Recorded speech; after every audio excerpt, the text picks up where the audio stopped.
Welcome back. Sorry we're a little bit late if you've been waiting. I'm sure hundreds of people are waiting in the lobby right now because there's nothing else on other than preseason hockey and this show. I'm here joined with Mano today. So let's just get right into it here on the, Morning Skate Oracle cast.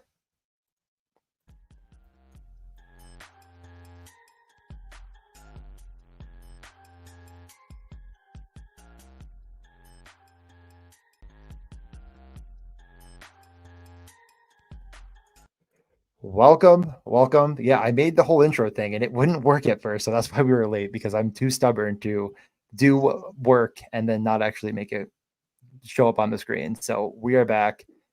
How are we doing today? I mean, Mano, are we going to go Matt? I don't know. What do you want me to call you on this? Go with Mano. That's good. Mano's good. Okay. Yeah, this is great. I finally have someone that won't yell at me for every pick. You know, the problem I have with the normal Morning Skate podcast shows is I feel like every show Matt completely switches his mind on a player that I used to love and he tried to talk me out of. So I'm hoping to finally actually go over and not have a bunch of discourse that Matt's going to change his mind on. Like, I know you're actually a believer in your takes and you won't sway your mind so easily. So we can get into it with a fun little game if you want first. But before we do that, I'm just going to mute myself for a second and talk about what you're doing with Puck Oracle. I don't know if you have any plans coming up with it, but just if people that don't follow you, like give them maybe a little elevator pitch.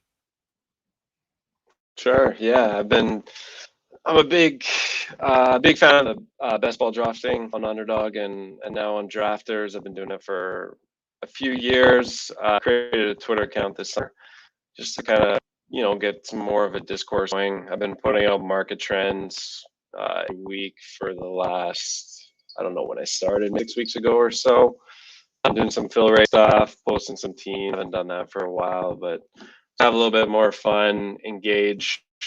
Hopefully, some more people in the puck. Thought about maybe doing some rankings and posting some resources online, but maybe next year. I ran out of time this summer, just with work and some other things. So maybe in the future, you'll see me in all the lobbies as we get into the daily and the DFS streets too. Time completely ran out. I was just saying on mute, and it's very frustrating. All of a sudden, we have 9 days left. I felt like I had all this time, and I was doing all this stuff, and I was trying to take my time. But I mean, yeah, I work a full-time job. I had a new job I started in May, and it's really ramping up. And I'm just at the end of the day, I just can't come home and do a bunch of video editing. So definitely got to get ready for next year. But if there's anywhere where I make sure I go every single day is to your Twitter account to see if you posted anything new, because it's really, really valuable.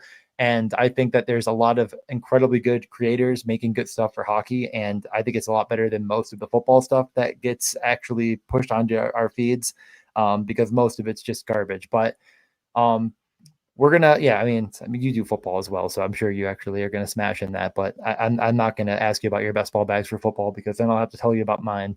So if you're ready, we'll see. Football is tough. Football, you know what? It's good because it's. I think there's obviously a lot of really sharp people in football, but then I think there are more casuals too. So I know that it's just a much. I mean, more people on both ends, I guess, in football. Yeah, we'll see. We'll see how I'm off to it. I'll start. I only drafted maybe just under 100 teams, and some of them I did friends. So I'm not nearly as big into the football as I am into NHL. Yeah, no, for sure. But yeah, the problem with football is there's just people that are truly in it for like how much following can I get, and they put out nothing of value. And in hockey, I feel like a lot of really sharp people making really good stuff, and just not enough people play it. But we're going to do a good mix of that right now. We're going to do a game that it's going to be like an influencer type game, but sharp people are going to do it. That's kind of the perfect transition into what we're going to do here. So we're going to we do a blind rankings. You see it on the TikToks, probably. You see it on Instagrams, on the reels, mindlessly scrolling, but you're going to have sharp people take the ideas of the dumb people and then make it smart. It's actually going to be perfect. Right? What do you think of that transition into the best idea I've come up with probably this year? The reels. You might have to explain that to me again. The smart people. Yeah. Well, because this is like a dumb person thing to do. I feel like I don't want to disrespect anyone in the game, but you have people that are just blindly ranking things, and it's this funny bit, and it's like that's all I get on any social media I go on. Is these blind? Do you not get as many as I swear to God? Sometimes I tell Matt, I'm like, oh, I'm getting bombarded with this, and he's like, I've never seen anything like this before in my life. So I Oh don't know yeah, if maybe, people love that kind of stuff. yeah, right, okay, perfect. I've See, seen lots of it. Yeah, an intellectual let's right have some there. So fun.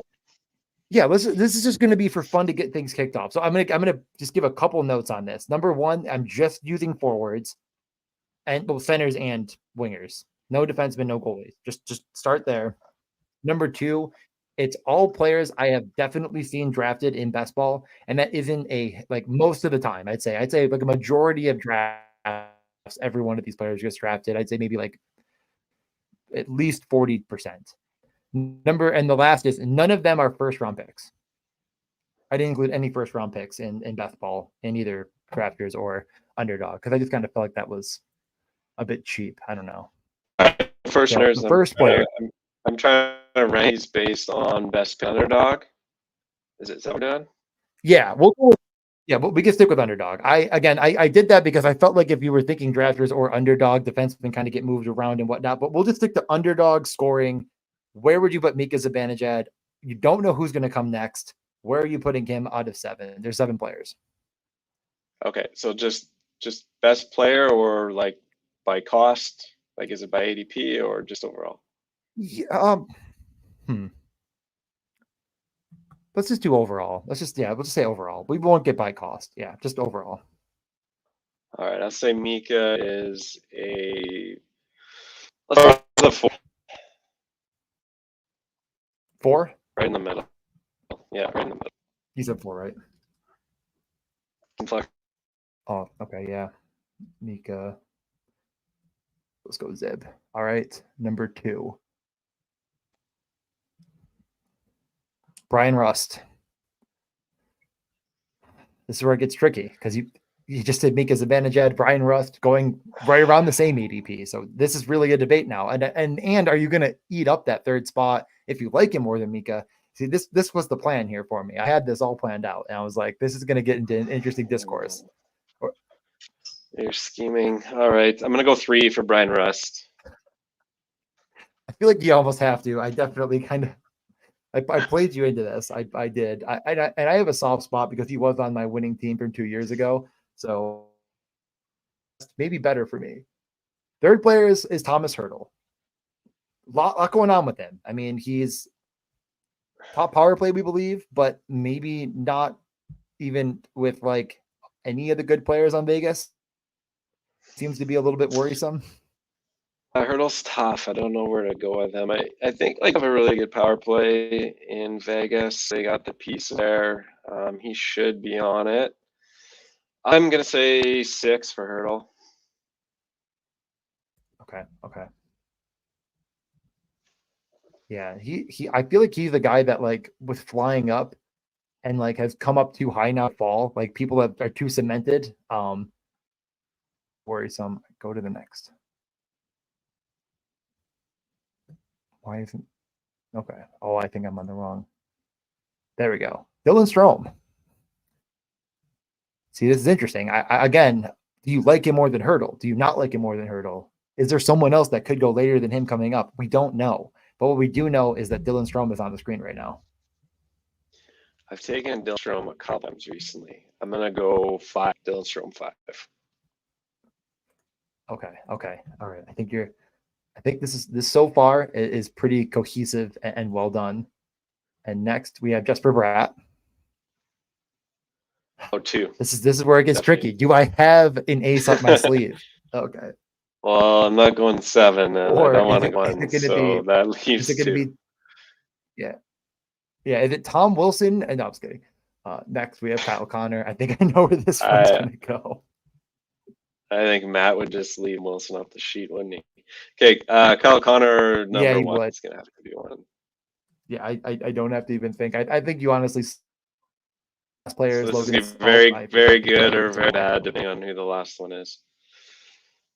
So Stankoven goes in the 7th I was just okay. I was just gonna go like that. I was hoping that you would eat up that 7 and the 6. Like I thought like if I used enough bad players. It really depended on where you started with Zibanejad. I thought if you went 5, you were just gonna be in a world of hurt because then how do you possibly like Stankoven was going like 2 or something. So no, it's pretty good. I honestly I think that that's about the correct ranking. Hurdle and Strom are interchangeable, but I think that's about right.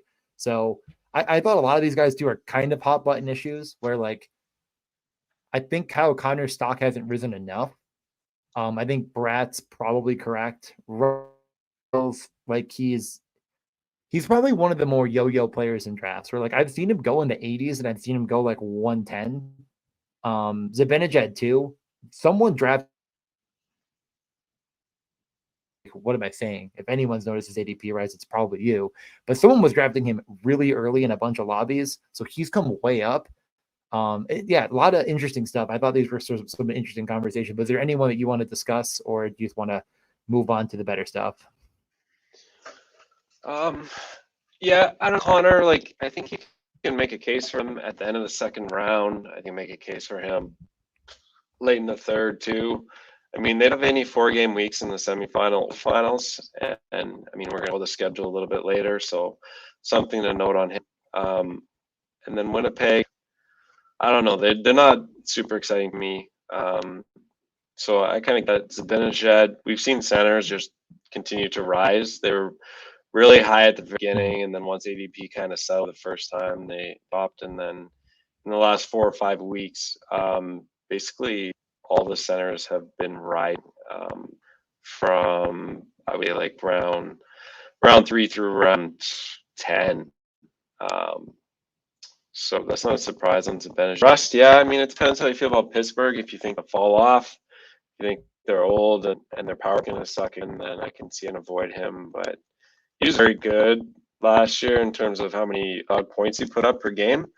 And it, there's a possibility that he can beat that playing with Crosby, and I think he's being slept on a little bit. I don't have him, but he's a good play in his range. Yeah. No, I agree. I mean, I think it's a bit of the tethering with Russ to Crosby that I think has driven him up and then kind of again he's kind of come back down. But we can move past the fun game. But I think these are all interesting players to just at least mention. I'm highest on Kyle Connor. He's still my highest exposure player, so I kind of felt obligated to include him.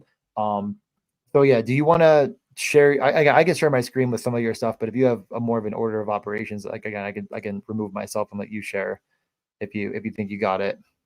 Share a couple things before we go over to drafters.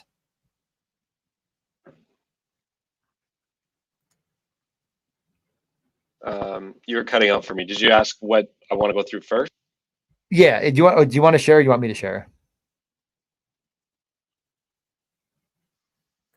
Why don't you go ahead and we can start with the schedule stuff. Okay. Since I put that tweet out today, it's a good place to start. Yeah. Hold on one second. I just want to move it to the right screen and open. Boom. Okay. So yeah, it's funny because you posted this. I retweeted it, and I swear, like 1 second later, I saw someone post what looked almost identical, and I'm like, did someone just copy this? And then I realized it was an NFL one, and I was like, oh, that's useless. Who even cares? That's no one is ever even going to use that. So, yeah, this right here. Can you see it? Yeah, see it. Okay. I'll let you take the floor then. Sure. So I made this just before the contest started. I mean, Underdog always kind of like left those last 2 weeks out of the schedule. Usually the last week there's like a couple games. The week before it's just guys get shut down or whatever. I think a little bit in football, as many guys are out of the lineup, but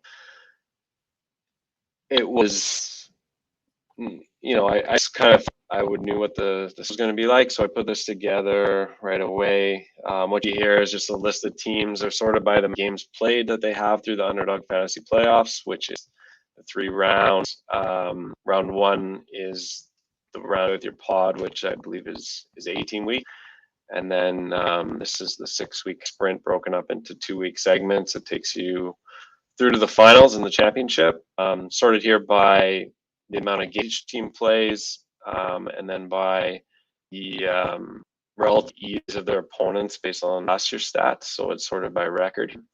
So you can see how it gets red, or it gets blue and red. LA has, I guess, a relatively difficult schedule, or more difficult than average. Red's on the top in that first bracket. But for other brackets of games, you see it go from blue, which is favorable, down to red, which is unfavorable. But go left to right, games played overall. You get the back-to-backs for each team. H and A, that's home and away. W1, W2, they're the week numbers. Nobody plays any more than 4 games through any of those 6 weeks. So, whereas green, that's good. The white is the 2 games which a number of teams have light weeks when they play 2 games. And then, yeah, at the ball, if you look at that and just see the average amount of games played by each team in those weeks, and the stats are goals per game, shots per game, and then PIMs against per game. And I don't really look at the PIMs. I just put them in there. I just kind of sort this for, I don't know, it's a bit of proxy. Obviously, teams are going to change based on how good they were last year and how good they'll be this year, but gives you a little bit of sense for kind of skills these teams are going to have in the playoffs. Yeah, no, I think that it's kind of one of those things. I think we talk about like these edges in hockey, and it's like something like this would have been this, huge part of the NFL, but of course all the NFL teams play the same amount of games. And I think it's a bigger edge than maybe we consider. And we've talked, again, a lot about the finals, me and Matt, where it's like, if you draft Rangers goalies, they have the least amount of games in the finals. So like be cognizant of that. And this is more maybe a way to boost up LA, which honestly was a point that I meant to make on the last show when I was talking about Fiala, of like, I love him at ADP. I think he's an incredible value, and he plays the most games in the final. I almost think Matt may have said that. But it's another decision on the decision tree, right? And like, how big of a branch on the tree is kind of the question, but not, I would say if you're in, if you do 150 drafts, like 2% of the people are going to even think about this at all. And that's probably 80% you. So like it could be, again, like if that edge actually matters, you're going to capture a lot of it, which is really nice. So, yeah, definitely. Any other takeaways from this in general? Yeah, no, I use this all the time. Like when I'm drafting on my computer, I use this. And when I'm in Slack, I'll kind of filter it out a little to see what sort of games played I'm going to get finals, and do the whole playoff round. If I get obviously with those teams, but it's for sure it's secondary. It's the players first, but I mean, I have my own rankings, and a lot of players, like some are pretty wide for the wingers. But like Fiala, I mean, I think he's a great value. I think he might be my highest exposure. I take him a ton. He's, and I mean, if Clark is on the power play in LA now, yeah, if he's able to elevate it, or Doughty, like they had a really good power play to begin with. If he's playing with Byfield, and Field takes another step and is better as a starter, I mean, it's wheels up for Fiala, and I think he could produce like late 5th round value easily. And that's kind of where I started him, but then I relaxed a little once his ADP, then he was going at that turn. So yeah, I had a lot of fun. Yeah, honestly, I think that's a little segue into what I was going to mention, and we can get into more of this stuff. But we factored in ADP quite a bit into our rankings at Puck Luck. I was pretty stern on that. I thought it was more relevant than maybe, again, and into some of the discourse we have almost every time we do a show, whether it's me, Matt, and Jay, me and Matt, it doesn't matter. It's kind of a big conversation of like, how much should you spread yourself if you really think you have an edge on a player? And I've kind of been, I think you should, but I'm not someone that goes insane on anyone. I know people say, oh, I have 65% Gabriel Velarde, and it's like, again, I don't really think that's all that necessary. So a guy like Fiala, again, I'm going to end up being really high on. You're going to be really high on. What do you think is a good, like, let's just say in an optimal world, you could put the right exposure on him for yourself? Like, what would that look like? Would you get up to that 50%, with 40%, 30%, 25%? Is there a number you're comfortable with? I've never had more than I've never had 30% of any play in any tournament. But draft is different. I think drafters is a completely different game. Yeah. That it's cumulative, and the margins are going to be very there. I'm gonna have 50% of guys in drafters, but on underdog where it's in a contest and you need to have certain guys in certain weeks, I'm not over 30% on anybody. Yeah, that's There's no honestly there's no, like, we're just playing a guessing here. I don't see any need to believe that anybody's going to smash so well of anybody else in period that I would take him that much. It's just not how I build my portfolio. I literally figured it out. A, number one, how to actually view the exposures on drafters, but B, I was like, oh wow, I'm like 75% Kyrou and Thomas on stream last time, and I'm like, I'm not mad about that at all though on drafters. Like, that's fine, I'm in. So what was I can pull up the next graphic. Which one did you want me to do? Do you want me to just do like the players? I could just kind of go through a couple of them. Is that probably right? The exposures? Yeah. Oh, I think that's sure. Go ahead. If it'll have it. You know what? I think I might just have to exit and open image. Is that what we have here? This is yes. Okay, yeah. So we'll go one at a time. This is your exposures, right? Yeah, I just this is just from the Excel file that you get from Underdog, and this is with my 80s on all these players. So this one here, I think it's just like the 40 or so. And so these are my exposures to the early ones. This is after 114 drafts, and I think I've got one down now because a couple slows finished, and I did a couple fast ones earlier today. Yeah. What number? Yeah. What number are you at? Are you doing the penalty box? Yeah, I've done 9 of them. Okay. I've done 9 of them. No, it doesn't include those. It's just best player. Okay. Yeah, I'm at 95 complete, and then 16, but I have an unbelievable amount of slows going. I think I'm at 110 entered at this point, and then I filled the box of penalties. Yeah, I mean, what stands out, I mean, I'm going to be very similar, except maybe inverse on Rantanen and Kaprizov, where like both of them are going to be super high. But I for some reason, I am just, even when I get like 8 or 9, I just, someone is, I get GA in there and he's like, I'll just take Kaprizov because I'm a wild slappy. And yeah, but I'm pretty on pace with this as well. And actually, I was the one that said I'm still taking McKinnon at 2, and yet I'm ending up with like a similar situation where I'm still getting a ton of Matthews because McKinnon never goes at 3 anymore. And at the beginning, it was happening where people were actually taking Matthews, first and second. But yeah, I don't see anything on here that stands out a ton that I really even think is all that much worth discussing. Like Hyman, I kind of agree on as well. And maybe some people would disagree, but like I don't have a ton of him either. But if he falls far enough, I'm grabbing him. But yeah, on Hyman, that number's too low. I want to get more of him. That's not really intentional. A lot of looking around wings, though, I don't like him, Reinhardt, Panarin. All those guys are being drafted at their ceiling. Maybe Panarin a little bit less. So I don't know. So I will pull up different ways from like the 3-4 turn sometimes, just a couple different combos, especially with guys that I think have a good schedule. I've done that in a few drafts. So I try not to get too fancy, but I will do that kind of stuff. And then the McKinnon, I haven't drafted in the number 2 spot a lot, but I kind of want to be relative even with those 3 top centers. So I did take first overall in the draft today, and I honestly think fine.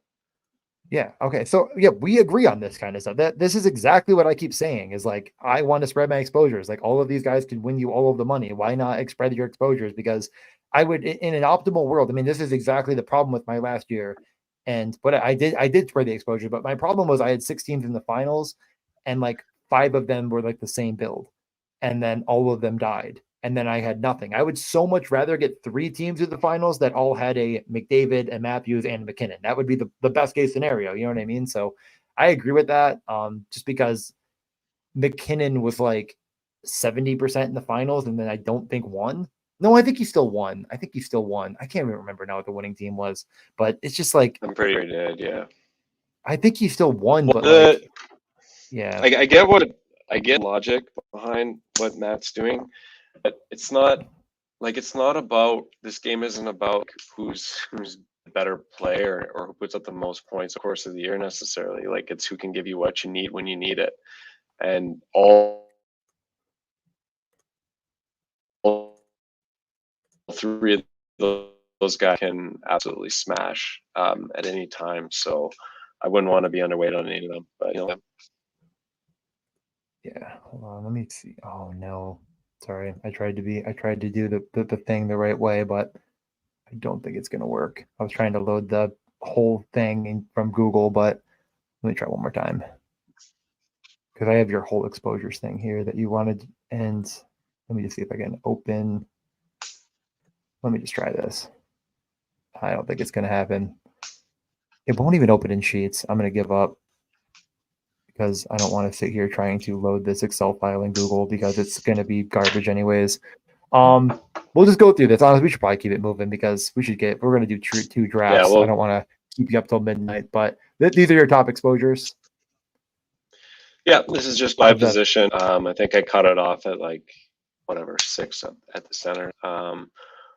I think Rube Hintz is very undervalued. I don't know why everyone is pumping up Johnston so much ahead of him.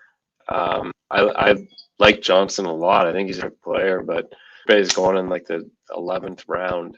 He's got 8 games in finals. There's so many ways that they could run their own line. I mean, I think he's still going to play with Robson. So, and then Jack Eichel, I mean, like he could be a top 5 or 6 scorer overall. So, I mean, having him go in the 4th, 5th round a lot of the time too, like that's just a smash to me. Yeah, And then Jack Hughes, I like to take like, and Tage Thompson is very similar to Eichel in that way, them quite similarly. And Jack Hughes, I just hate it when I don't like looking for the set of the thwart because Pedersen and Bedard they don't make it there.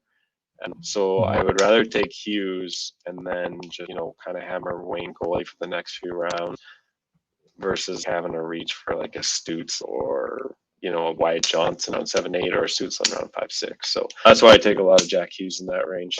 And then him too, I think he could be top 3 guy, no problem. Like I wouldn't be surprised at all if that happened. yeah. I am very similar with Cousins, which I'm very worried about now, and Fantilli, which I'm not maybe as worried about, even though maybe I should be, but I still think he's fine. I wish I had more Jack Eichel. I'm trying, and I'm almost just forcing it in now because I've gotten into way too many drafts with people like you that are too sharp and know that he's clearly a smash value where he's going, and I just can't get him. I was in a draft. I think I joined like 5 last night altogether, and like 3 in a row. I was like, I'm just taking him at like 35. I don't care, and he still went. I was just like, great, perfect. I just can't get Jack Eichel. But we'll move over to wing, and we have a pretty similar look. I'll be honest. I mean, I'm not getting enough Quinn. I'm boosting that up right now, but Kyrou, Fiala, Gunther. I mean, those are just the guys. Not that worried about Matt Boldig injury. I think it's honestly going to be fine. And everyone has Gabe Velarde that has their brain functioning. I think is drafting Gabe Velarde at his spot. But any player you want to highlight here? No, I'm taking Paterka a lot lately. I've in some of these rooms with some of these sharper drafters, don't get those guys falling to the end of the 10th round anymore. So I've been reaching on them a little bit because once you get past that like 8-9 round turn, you get Patrick Kane, you get like Jared McCann, you get Natchez, who I mean his 505 line mates aren't going to be as good. So I kind of like in those guys like Gunther and Paterka in that range just because they're big shooters and they could score 35 plus goals. So I think they're great. Yeah, I think I have like 8 of the same guys in my top, the similar range here. I think the only one I don't have a lot of is the Brinket, and I went over that in good detail, but I'm gonna get a few. I just think that he's just not gonna. I think now with him with Larkin and Raymond, like you can make a better case, but I have not been drafting a ton of him. I just think that I'd rather have Fiala every time, and normally they go at the same time, and I'm taking Fiala, so it is what it is. But yeah, we can go over to I have defense, I believe, right. I have it right here. Um, Theodore Hannafin, I see a trend there. Yeah, I mean, I think that the it's taking one Vegas defenseman in every draft is a rule that I'm kind of sticking to. So, what are anyone else on here that maybe is a little bit different? I don't even know. Honestly, every one of these guys are up near the top for me, and we talk about every slate. I feel like, but Chikrin's interesting. Anything on him that you're targeting? Is it just like that upside that we used to see in him that you just think he'll get there in Washington under the Ovechkin? I don't know. Well, I think Washington's actually a lot better this year. I mean, I don't know that they'll put up as many, standings points as it, but I mean, getting Dubois, and I don't like Dubois, but he's a good player. We're paid, whatever, still good. Getting him, getting Mangiapane. I think their coach is fairly good, and Chitrin shoots. He can score goals, he blocks. I mean, I don't know what he's going to get for minutes, but just in that range, like I take Theodore. I've been taking Harley a little bit more lately. I know you really like him. So Yeah. and he's got a good playoff schedule too. So just all those guys, and I don't know. I feel like they have a little bit. They got contingency upside, obviously, and then they got a good playoff schedule, and they shoot. So if you shoot an underdog, and you. I agree with I have no problem with any one of these players. I have Hannafin's my number one, so I certainly can't complain. I'm boosting up a little bit more on Shea Theodore, but yeah, Hannafin I think is like all along been the guy, and it's nice to see more and more people coming in on that now. Finally, goalies, and the top guy here, I think you're going to be, I've been in on it as well. I think Dostal is up there in my top 10 or so, but with the news today of John Gibson going down for 4 to 6 weeks, he's likely going to get a line share at the start the season. So I think that's kind of been correct all along. But I mean, again, like the one guy on this, honestly, I'd say that I'm the most concerned about is just getting one of these Washington guys. It's not been a thing I've been really pushing at all. Just don't know if that's something I'm interested in, but everything else here I'm pretty on pace with.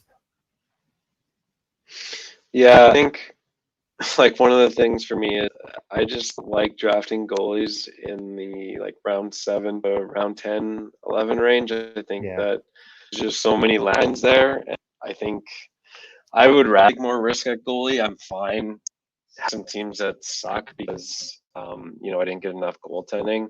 I mean, especially in lobbies where I think there's sharp drafters. Like most of the slow drafts are just the same people all the time, I found. So I would take more at goalies at the goalie position in those. And those all like we're playing for the end of season stuff here, and the Ducks are a young team; they can improve. They in the finals they have 2 weeks where they don't have any back to backs. So who knows? Maybe he plays all 3 of them both. I mean, I love good goalies on bad teams. They have really high weekly ceiling. So that's why you see Mrazek up there. That's why you see, Washington takes a ton of shots last year. So Lindgren and Thompson. Like I said, I think a little bit better process wise.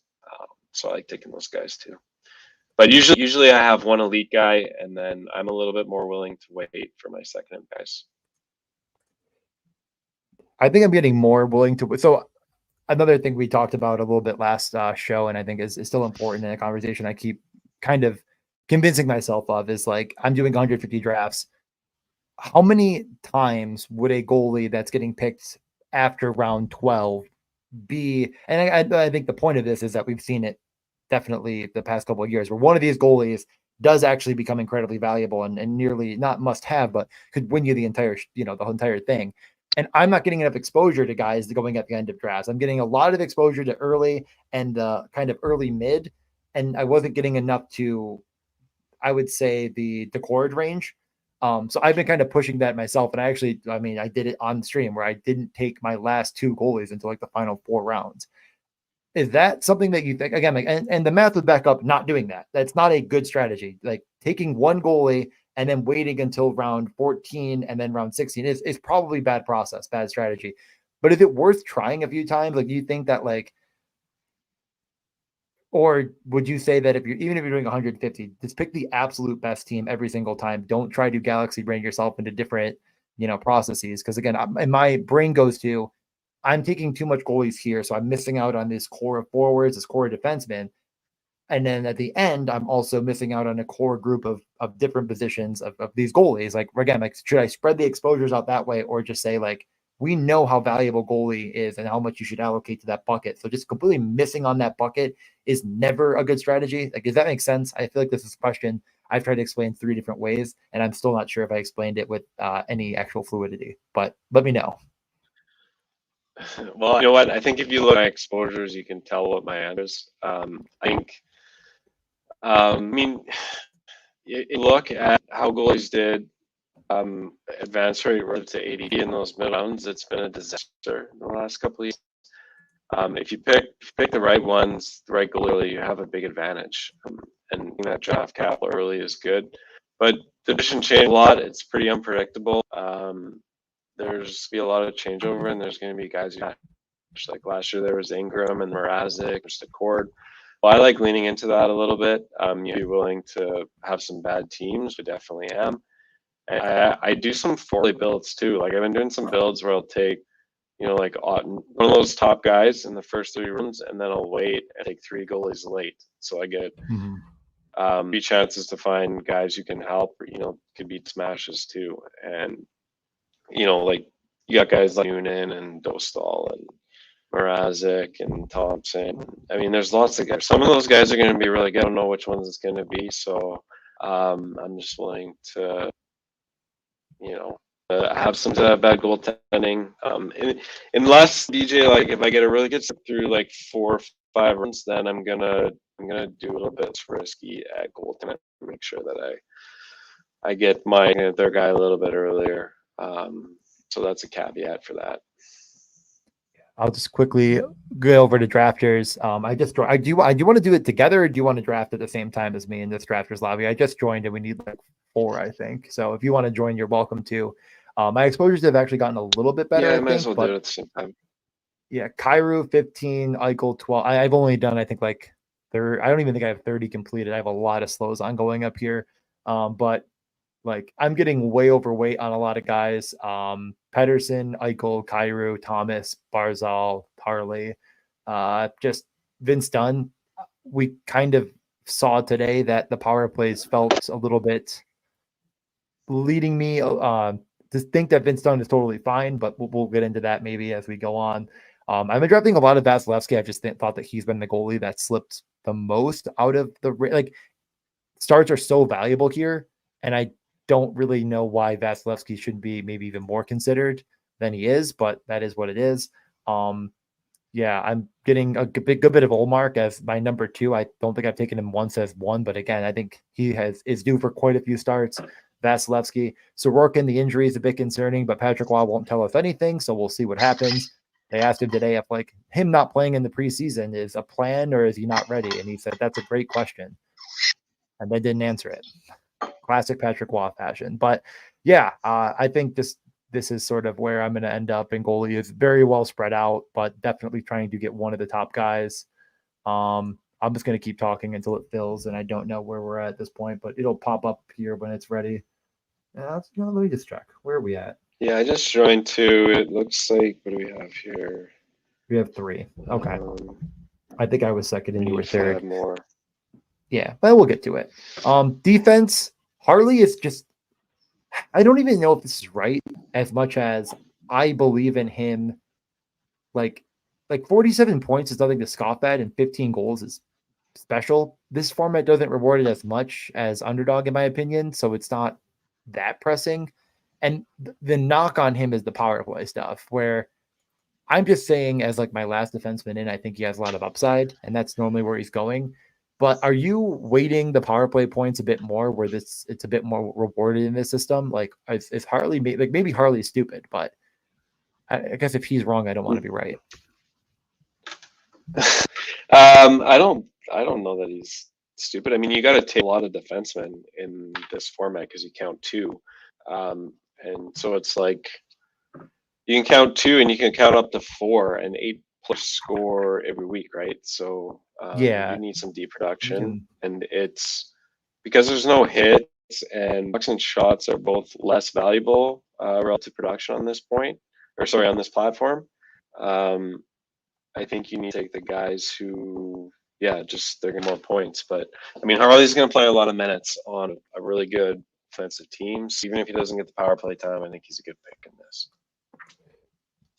I guess what I was trying to do is not going to work, but yeah, I mean, I think what I keep coming back to, and this might be a good, is like, yes, 3 forwards, 2 defensemen, 1 goalie, but how many times are these 2 flex positions actually going to be forwards? I think it's going to be way more often than not that both of them are forwards on the best teams. So that kind of leads me to say that I'm actually dressing 5 forwards, if not 4, right? Like I think that if you have a week or multiple weeks in the scoring system where you have 4 defensemen that scored, you are nowhere near the top. I mean, that team is absolutely dusted, just because of how many more points forwards generally score than defensemen. So my kind of 10-5-3 has been sort of what I think the meta should be here. And if anything, waiting more to getting more forward upside than anything else. If I do take a Makar, because if I take Makar, he is almost locked into one of those defenseman spots every single week. He's kind of got to play at least 78 games probably to reach his value and actually be worth it at that slot. So that might be a time where I take 4, but probably should take 5. Like I think 10 and 5 is objectively correct. I kind of come back on that and say that like I think 2 goalies could actually work, but he's pretty stern on like you're giving up too much by not taking that third goalie. Um, any thoughts on sort of the roster construction that I've sort of put out there into the world and seems to be accepted for better or for worse? I think 10-5-3, that's, you got a lot of flexibility with how things lay out there.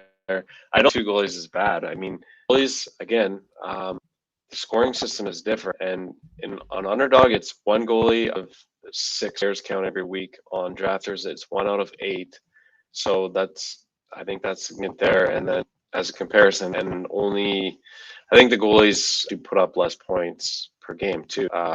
You get less points Yeah, relative for wins. You get shutout bonus, but really less points for and saves. So I think 2 is okay if you hit the right one. But there's just good quality guys that are left, and then because these are only 8-team drafts, so usually taking 3. I hardly take 2. I don't even know if I have. I think I'm not going to get 150 in, and that's just the way the news is going to go. I'm going to try my best to get to as close to 100 as possible, and in 100, I think I'll have 3, maybe at most, that are 2 goalies, and this is not going to be one of them where I started with Stuart Skinner. Like I think it's like only if you start with Hellebuck, Igor, I'd argue Vasi. But anyone else is just like even Skinner, who I think will get a lot of starts, and again another guy that I'll probably end up getting more exposed to. He just rates out well in Dom's sheet and whatnot. Oh, I'm on the clock in this slow draft. That's fun. We'll make it pick together. I guess we'll take our time because we have 2 hours. But yeah, this is actually a draft where I took Gensel without Kucherov, which is something I've never done until this one draft. And I was gonna I did no chance of getting Braden Point, I don't think. Oh, I think he went. No, I was going to take him in point 34, and he went in. Did he go in between? I'm trying to remember what happened in this draft because there was no, he went 24th.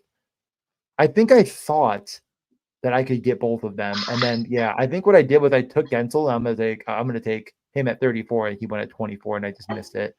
Um, I'm kind of a bit anti Gensel in this system without Kucherov. Like that just seems to be the case, which will get us into probably the next thing I was going to discuss before we get into an actual draft.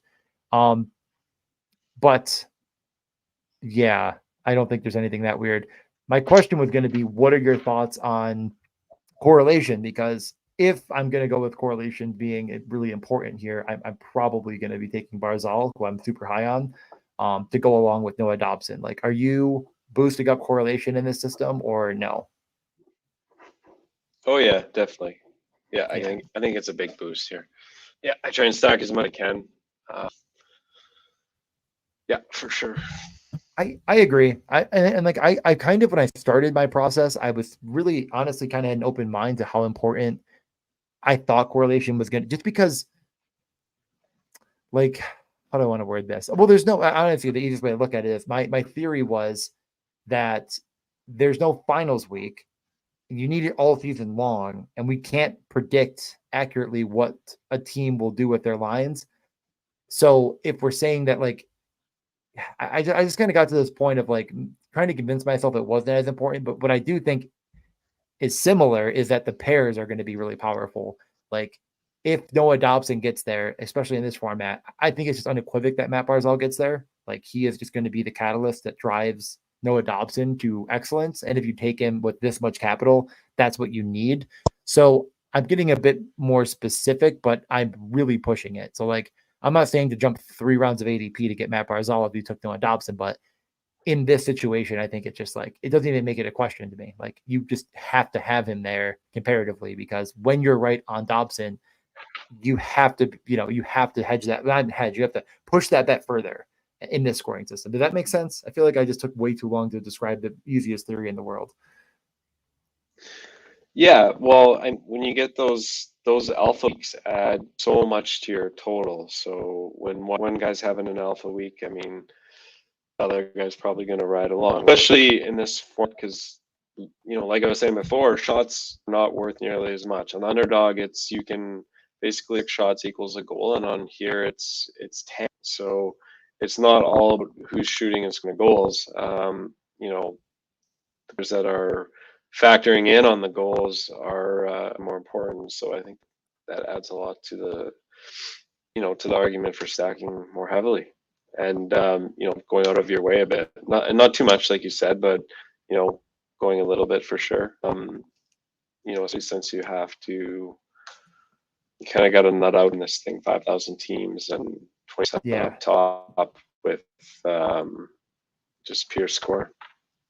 Yeah, and no, I mean, there's people last year that probably had like 4 of the guys you needed, and unfortunately, you needed, 7 probably, or 8 to get there, and that was 1,000. You know what I mean? Like, if you look at some of those winning teams, like I went through, and it's like, holy crap! It's like, it's not, and like that was 1,000. That was 1,000 teams, and some of these teams had like 5 of the guys at least, like, that were absolutely stone cold must haves. It's just like, I don't even know what some of these teams are going to look like this year, and it's just going to almost be funny to kind of, I think, look back in this 5,000. And again, that's why, in my opinion, forward's going to be just incredibly uber valuable. Underdog only needs 2. You want to jump in there instead, and we'll just maybe Let's go in at the do same that. time.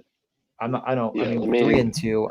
Eventually we got to get. Unfortunately, it's a football Thursday, and people are actually turning on football and watching it. That sounds. Yeah, I'm gonna enter underdog right now. Yeah, I mean, yeah. If you, there's one more. So one more. Okay, perfect. Yeah, no, let's ditch drafters. Yeah, I'll have it on. I will. Yeah, we'll see when it loads. But this is going to be insta fill. I just checked. I was like, oh, this might be actually very worth our time. I'll pull up the board. Are you in it, by the way? Yeah, I'm in. We're in. So Let one more. me That'll load. let me see here. Last time I had to drain my phone, it started to suck. Uh, we'll see. We'll see what happens, I suppose. I mean, yeah, I don't even know. I mean, my internet is actually pretty good right now, so I'm just gonna live on that edge. I swear it's Spectrum. I swear, like, every single person that has Spectrum and tries to stream, it just doesn't work. It just doesn't want to work. But we are, one away. The DFS slate's not going too bad for me right now. and I don't have to tilt, that would mean, and that would be great because I mean, no one appreciated my tilt fest at the end of last show. So we got to get started on a draft so I don't keep looking at the DFS slate for when it does tilt me. That's what we need to do right now. So someone please join and make sure that that doesn't happen. Who did you play tonight? Yeah, we could run through the lineup quick. Nothing. Just hoovered up all the chalk in the world. Probably Nylander got hurt, I guess, which is the only bad part. I don't even think it was that bad, but they said he's out for precautionary reasons. That's my one failure, but I think he was like 100%. I played Nylander, Robertson, and Riley. Robertson scored. That's Nick Robertson, not his brother, of course, who is in Dallas. Morgan Riley got an assist, a block, 2 shots. I played Michkov and Tippett. Tippett just got his 5-shot bonus early in the third period, so he's there, but that game's 0-0. Michkov looked great watching that first period, but didn't really matter all that much because he hasn't gotten a point. And then I did the McAvoy Pasternak. Pasternak, weirdly enough, wasn't that highly owned, and he just has sucked. But I could be saved by Sam Harrison, who he looks like he's going the full game. He's 6 away from the bonus. So if he gets the bonus and the win, I mean, he gets a shutout. Holy crap. We could be in really good shape. So hold on, I'm just going to remove my screen for a second so I can get the right thing up. This is right. Actually, I didn't even need to remove it, I don't think. But yeah, I'm drafting. What did I get? 4? I already lost what I was doing. Yeah, I'm right, 4 and you're 5. How fun is that? We highlighted Pasternak to start. I know we have to stick to it. It's part of tradition. But we had Pasternak highlighted. I think he's a guy that, again, I think when you get 4, it feels like you lost. But I definitely don't feel that way. I'm not going to sit here and say that I think he's a better player in general, but I definitely think you can make up a lot of ground at center, and we've highlighted and we'll continue to highlight some of those players. But making up as what Pasternak does at wing, I think is potentially going to be nearly not impossible, but like it's incredibly difficult to do. Like I think he's the only he can score 60 goals again. I don't think there's anything stopping him. Lindholm injury is maybe concerning, but doesn't sound like it's the end of the world. Okay, we're gonna get McKinnon, McDavid. Let's see how crazy actually is. Not that crazy. He takes Matthews. The strap's gonna fly, and I will grab Pasternak again. I think that he's just a stone cold definite at that spot.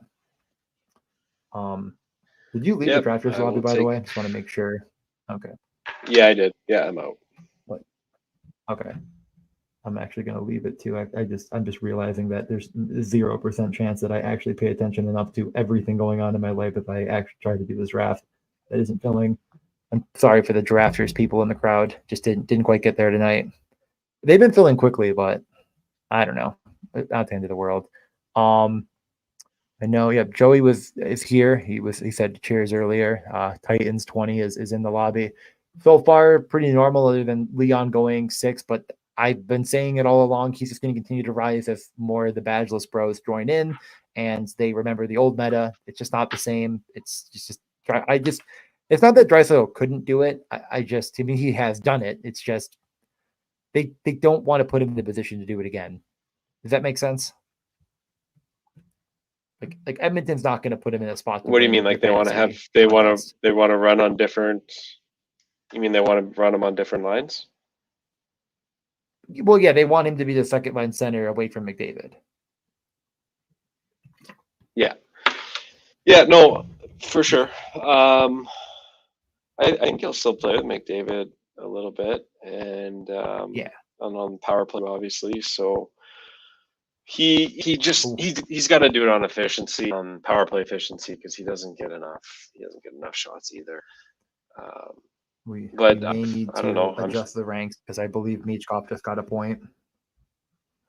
Boy, I got to check. Oh, did he? See if Michkov got an assist. We might need to adjust the ranks right on the fly. Play started with Michkov. Eric Johnson finishes it, but Michkov gets an assist. Secondary, so don't adjust them too much. But I mean, live on air, don't put him in the 3rd round, maybe 4th. Is Eric Johnson signed or is he on a PTO?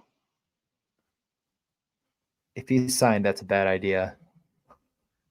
I feel like they have like 4 better Eric Johnsons already. Like they have 4 guys that I'm like, that's just a better Eric Johnson when I watch him play. So like they don't need a fifth. That's the worst version, which is actually Eric Johnson. Yeah, no, Philly is an interesting team though. Like I feel like the public meta right now, as far as like what it's that Philly actually sucks and they're going to be terrible.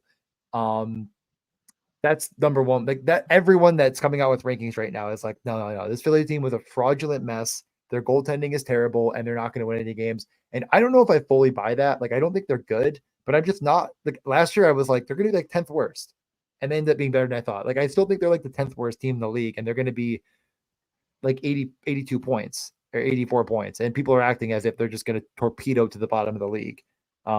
Any thoughts on the Flyers? And like, if like people are right, then we shouldn't be drafting these guys as high as they're going. Yeah, I'm a little bit lower on Philly. I think that Mitchkov should help them enough on the power play that the power play can get better. Like it had what, like 8 or 9 power play points last year. He had Harney. So if you can somehow get that power play going, that'll leave more points, and all of a sudden he's like looking like a third winger with how much he shoots and what he's able to do. But I don't know. Yeah. Is it going to be Drysdale point? I kind of haven't been drafting Philly because I want to see who I'd be able to stack with. You're on the clock. Make sure you get. Yeah, sure you get it. I'm lagging. I'm gonna take cancel. What the hell? 2. Yeah. I haven't missed very much. The yeah, I wanted to wait to kind of say we're gonna stack underdog or sorry, who I could stack on the power. So who is running the power play right now in Philly? I actually haven't got up to date on that. Dude, it is not letting me pick. I mean, I'm gonna auto Reinhardt, who I want, but I'm actively clicking on everything. Did yours not work either? No, it's slow for me too. Can you even hear me? I was yeah. I could not click on that. And the person before us too, because they couldn't click on anything. Like they timed out. They had Hellebuck. I'm reloading it right now. That I mean, I was like I could move a player into my queue, but I was just gonna take Reinhardt. But yeah, sorry. I was trying to listen, but I was kind of losing my mind clicking the button and it not working.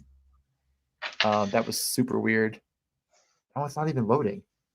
I think Underdog cares this little about hockey. What is going on? My phone isn't even working. What a great experience we're having right now. Like if this pick comes up, I'm just not going to be able to click. Crazy can pick. It was slow on my phone. Seems okay. My phone is working again. Yeah, I think it's working again. I mean, this person's timing out too. Like they timed out on Igor. I mean, they could be auto drafting. That I think is auto draft order. I don't know why it's not affecting everyone, but it certainly is affecting me right now. I don't even know what else I could close. Close this. Okay, I'm in on my phone at least, but my computer is just actively. It's just not going to happen, I guess. I know who I will be taking next, but Crazy is listening, and that would mean that he knew I was going to take Kyle Connor, and that would mean that I don't get Kyle Connor. Yeah, I think I'm going to do something a little bit different, but not that crazy, and take Rasmus Dahlin. I've just been wanting to get more of him as much as possible. I maybe I won't get him though because I just clicked on it, but we're gonna find out. I might get Steven Stamkos. Here we go. Nope, I got Dahlin. Did that take forever for you too? I mean, the screen showed it. What is happening? Like I feel like other people in this lobby are getting a completely different experience. No, it's lagging me too. I am like not on Wi-Fi on my phone too. Like I turned it off to get better Wi-Fi on the stream. So it's not like it's my Wi-Fi on my computer and my phone. Like it's off. I don't understand. But yeah, Dahlin named captain today. I think that he is. I talked about him on drafters where I'm like, yeah, Dahlin is just wrong. Like, this is an incorrect pricing, like where he's going. Like, I was in multiple drafts where people are like, I'm going to take Adam Fox. And I get that it's a bit more rewarding to Adam Fox over there. I don't think that anybody has anywhere near Kale McCarr's level other than Dahlin and Yossi. And you have to give it to Bouchard. Like, Bouchard doesn't, but he plays with McDavid full time. So he just does. I think that 4 is really strong. And I have an incredibly low amount of Rasmus Dahlin. And I don't like that. I'll just say that. I don't like it. Yeah, I would get more if I were you. I think I mean, I'm really high on Dahlin. I've been just drafting off of ADP the last 20 or so, but I had ranks in for like my first 100 drafts, and I'm gonna update them here again. I didn't do it for tonight, but I'm gonna do it again at the end. And I had like at the end of the second round a little bit above ADP. Yeah. I think right. I think those 4D are cut above, and then like I'm hardly ever like I'm not drafting or Quinn Hughes at all, and Noah Dobson. I have a bit of a time with him. I don't know what kind of women he's going to get under what. I'm a Dobson slappy. I'm one of the Noah Dobson slappies, and I do agree. That's the concern, is that like you're gonna be sitting there and be like, why are they playing Scott Mayfield 30 minutes again, and banging your head against the wall? But I do think. But my thing about the Islanders is I think I've gone so far down the Islanders are actually fun rabbit hole that I can't get out of it now. And people will say, yeah, and I look at the numbers, but Patrick Watt, and it's like, yeah, but the numbers are saying that they're more fun. And like you look at Barzal, it's all like that is one of the most electric players in the entire league. And I get that this scoring system might not reward him enough to get him where I think he should go, but I'm going to be incredibly high on Barzal. And in that case, again, I've already made it very clear that like I think they're going to be a very dynamic pairing. So I'm high on him, but I think that again, yeah, it's the 4 defensemen, and I just don't have a lot of really any of them. I was getting a lot of Makar to start just because he was. I mean, like imagine right now getting Miko and Makar. It feels impossible. That was happening like every draft. So I was getting a lot of that, and just also knowing that the Makar slappies were going to be coming in droves. But I'd say my highest exposure of any of these 4 is probably actually still Roman Yossi, just because he's the only one that ever slips. Yeah. I think I got a past a team or today or yesterday, and I don't know if I have Angels yet. Yeah. I mean, I don't name any years of my teams ago, that was a really yeah. I got a Kucherov Yossi. I don't know if I've ever got a Pasternak Yossi, but again, like I think anyone that wants to be negative on Yossi for whatever reason, it's like, well, the only reason I'd come back on that is that he didn't get any worse, and the team around him might give up more goals, but like him and Shea with any of the 6, again, like they're going to score more goals in general than last year, and he's going to be a beneficiary, and he was the number 1 defenseman in fantasy. I still think that Makar is better, but it's not like it's. I don't understand why Roman Yossi, I guess, it slips in drafts, is what I'd say. I don't think I'm not that high in any of them. Like Yossi is my highest by a decent little margin, and then Makar. But the reason against it is just I don't think that the gap between anyone after these 4 and Noah Hannafin is that big. So I don't take a lot of the people because I think Noah Hannafin, and not just Noah Hannafin, I mean, you discussed a few of the guys, but like, you could even go down to the Theodores, the Sandersons. I don't even really think that Thomas Harley is incredibly far off either. Like a lot of guys that I could absolutely convince myself on. Now, I'm unfortunately going to be punished right now by your pick, and I'm ready for it. So, sorry, today. Yep, Not today. There it goes. It's never going to happen. I know it's never going to happen. I'm never going to get Jack Eichel in a single draft, and that's the world I live in now. It's unfortunate, but hey, look at this. It's never going to happen. Look at who was on the thumbnail today, and look who we both got. I mean, perfect. They're right here. They're right next to me right now. That is so funny, actually. That Pasternak and Jack Eichel. yeah, we get, but it is just I'm never gonna get him. He's risen up to a point where I think he's almost accurate, and I feel like that is just indicative of how bad I've been. Is that I still only have like 7%. Just part of it might be the green blinders I put up in that range, and part of it just I think is just there's a lot of smart people that probably are using anything that are it's just helping them enough. Um, I know who I'll be taking next. We'll see. Let's see who crazy who's in here goes with. I'm not giving it away. Okay, so I think Stuart Skinner is a little bit above Georgiev now, just because of some of the quotes coming out of Colorado about them wanting to give a Noonan a good bit of run. I don't think it's as dire. Like I think he's still in the 55-60 range, but I think Skinner's like pretty cemented in that range. On the best team in probably in hockey. So yeah, you get Barzal to slip to you, which is nice. I was almost assuming the red badge at the start might do something fun and take Barzal Dobson or something, but he's allergic to I guess wingers. He hates the green. This has been an interesting lobby in general. The first two guys I have combined one winger through 5 rounds. Seems bad.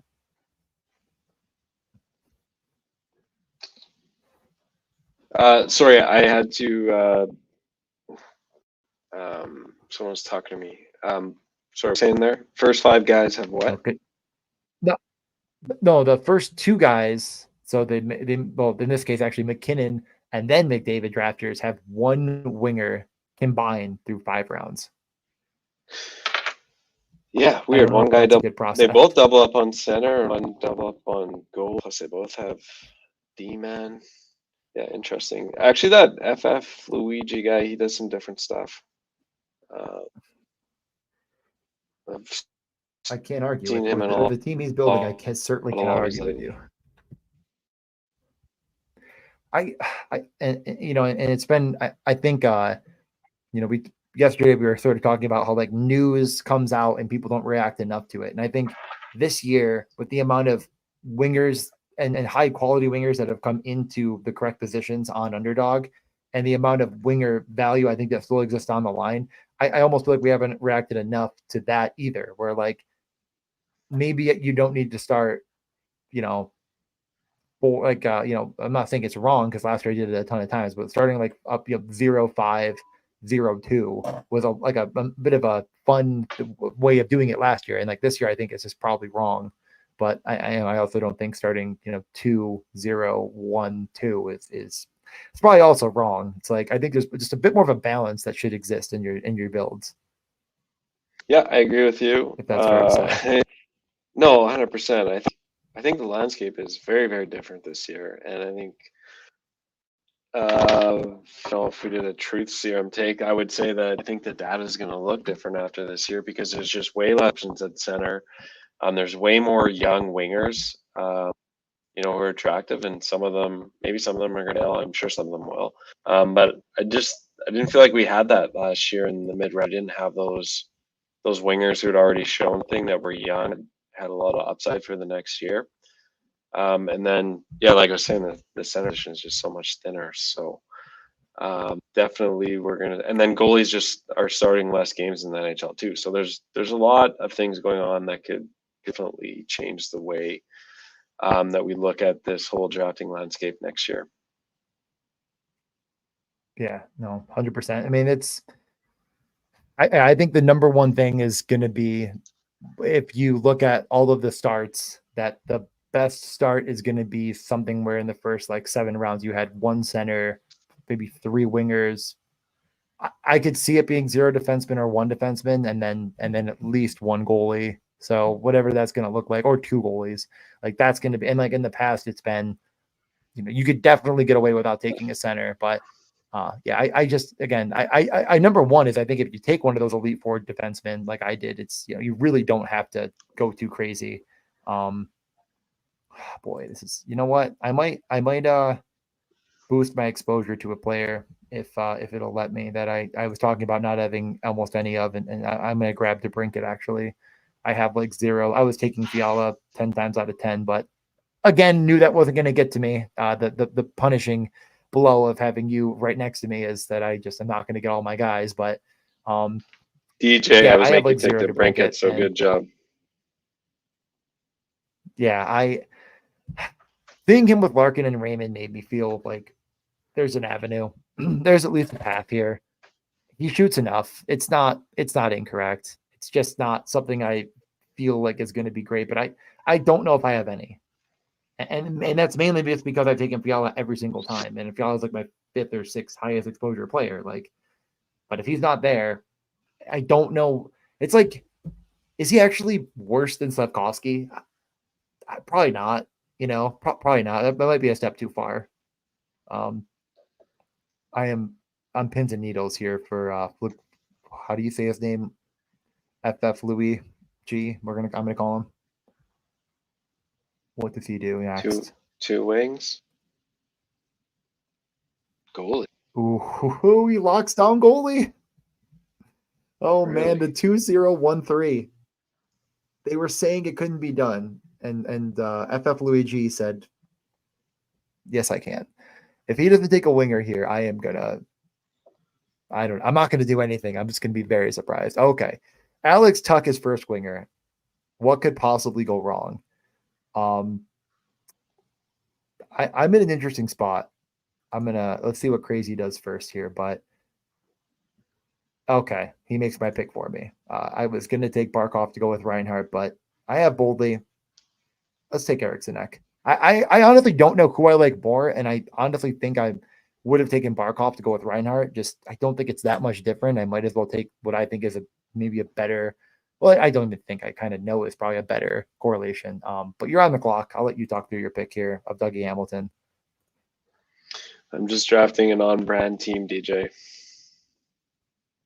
This really is quite the on-brand team. I mean, are you as high on Matt Barzal as I am? Because I feel like every single show I spend at least 3 minutes flating him, and you took him here. So I'm wondering if you're as high on him or if it was just a complete on my brand take.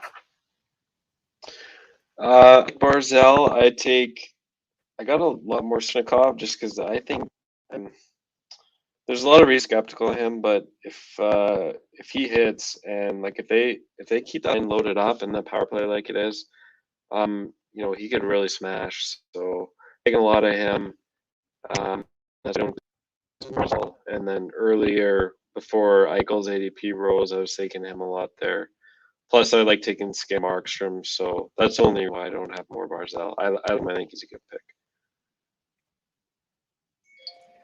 Yeah, he's another guy that I feel like it's not even like it's a polarizing pick as much as it's a some people just don't believe in the Islanders.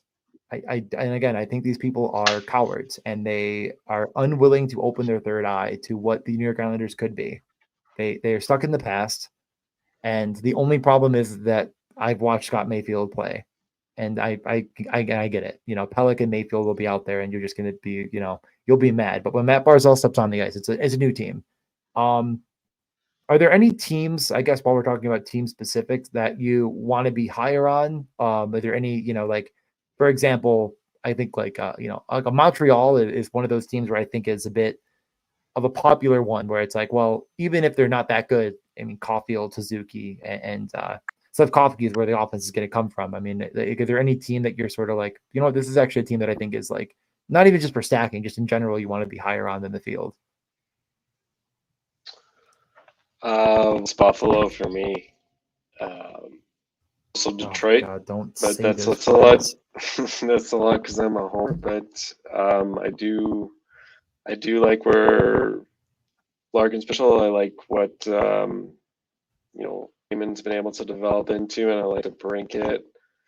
Could shoot a lot higher, but Buffalo, their schedule and Indy coming in, and their power play should progress in a positive way. I think they're a great target.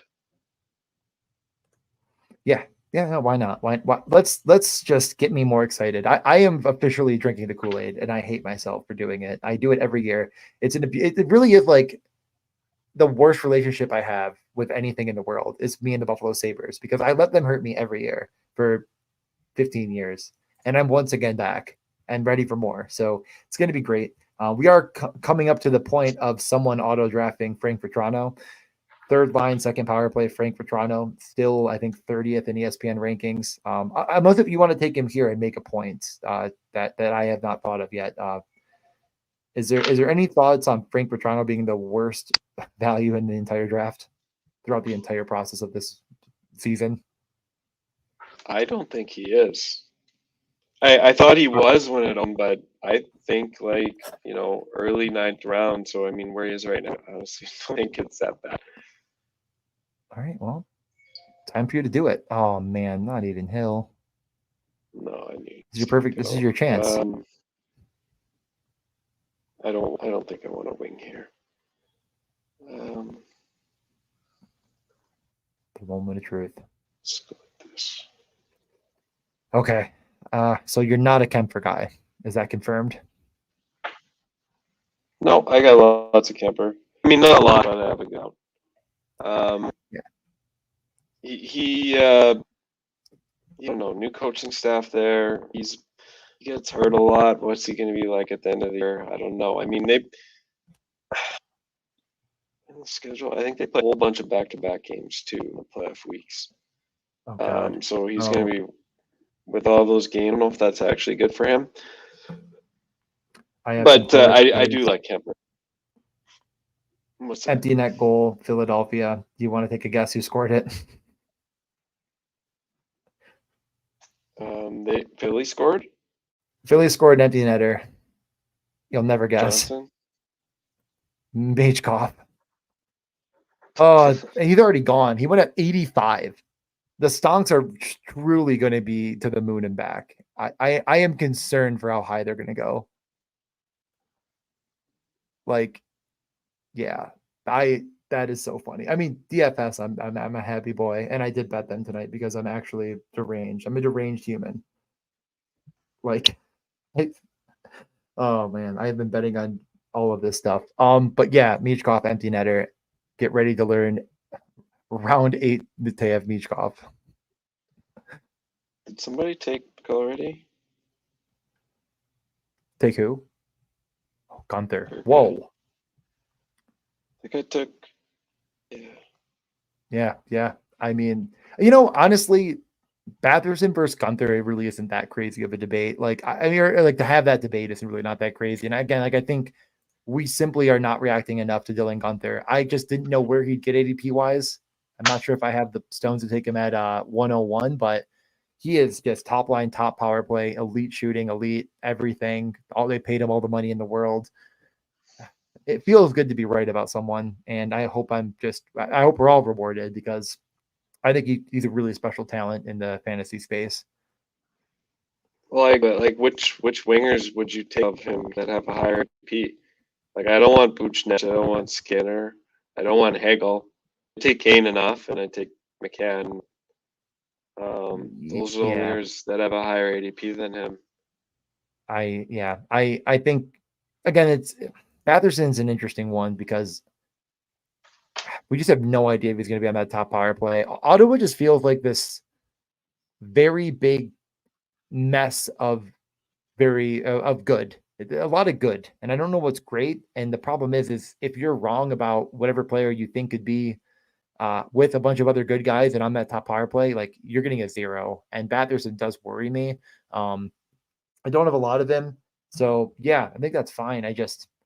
I don't know if I have the stones to do it. Like I normally just take a defenseman in this range. We're getting a lot of McAvoy and Werenski and a little bit less Carlson with the injury, but that's kind of, again, I've been taking the coward's way out and taking my like second defenseman because again, I'm often not taking Dahlin. I'm getting, like I'm taking whatever faller it is, hopefully Hamilton or sometimes Sider when he falls. And then I'm taking like, McAvoy or Werenski. And that's kind of been like my strategy because I think I can capture enough upside with those guys and get some correlated pieces and put it together that doesn't get me buried at defense. But I get it here. Like you have Dougie, that's probably fine. But I think I would have gone D personally. But again, but it's because I'm a coward. It's not because I'm good.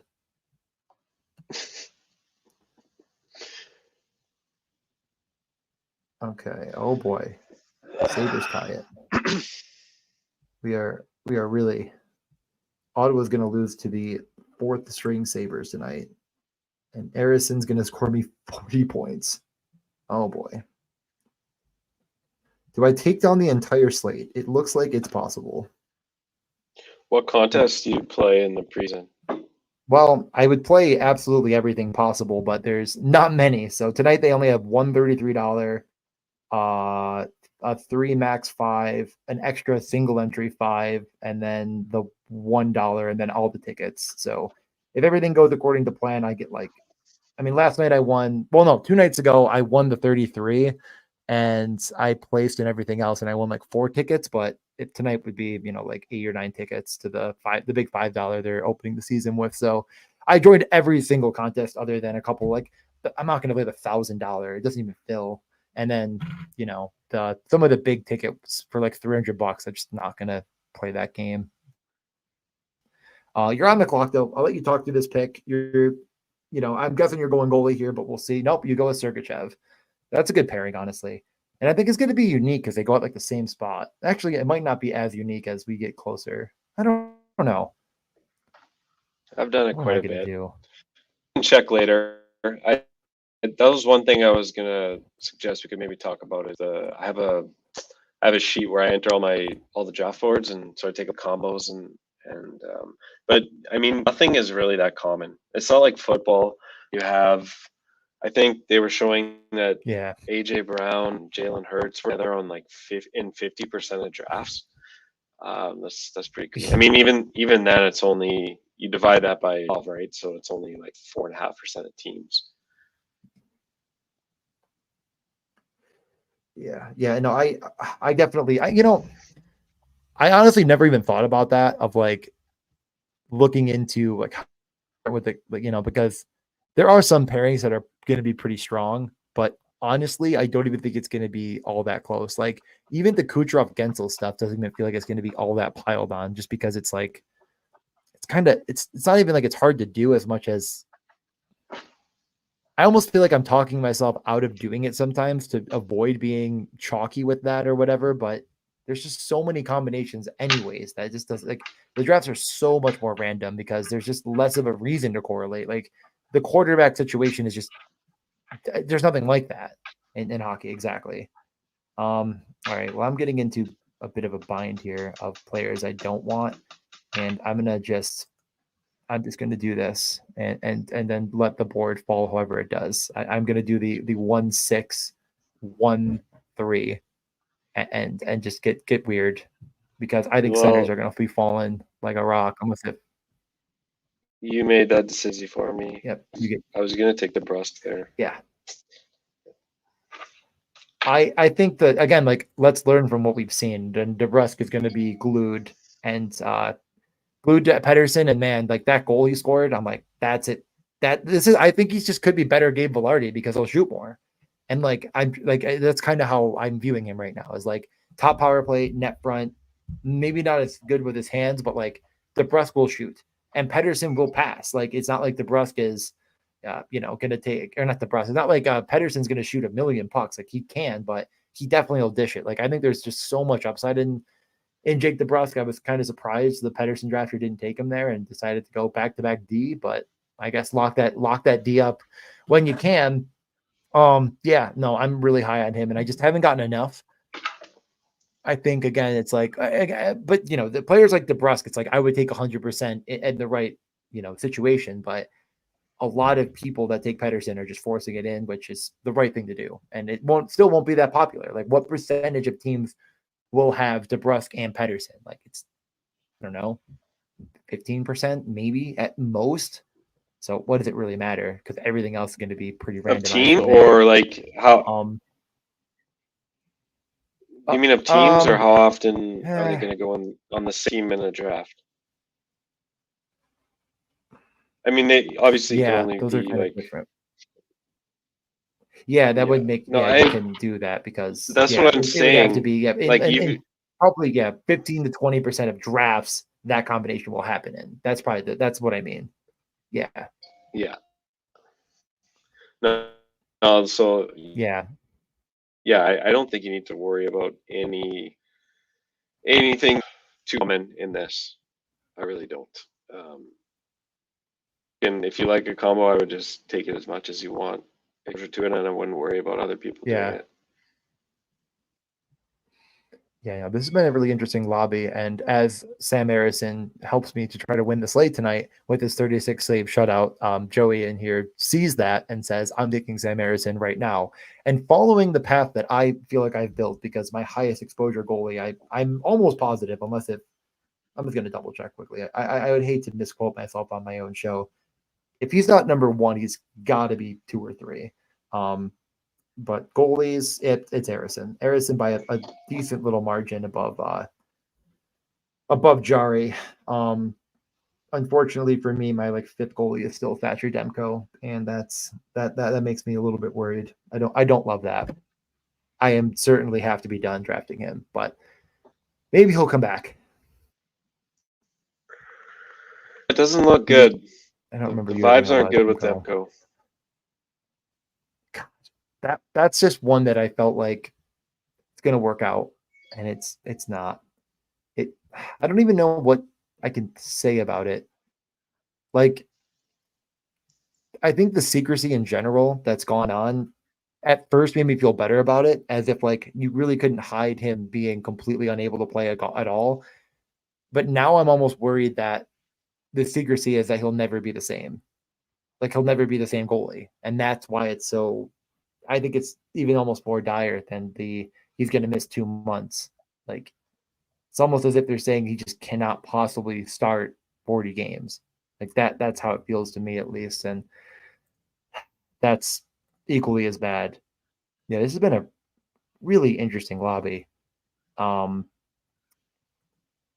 I'm up in 2 picks. I don't hate the board right now all that much. I have a plan, but let's see what the next 2 picks are, because we have Gyro, who I don't know if he's in here or not, of course, but other than going a little bit early on Draisaitl, I thought has built a pretty normal team. Like not a ton of players I'm super high on, and like Stamkos and Kreider and stuff, but he could be autoing too, I guess. Let's see if he takes line A. I don't think he's autoing. No, he takes Wolf. Wow, and Wolf, another guy I'm very low on.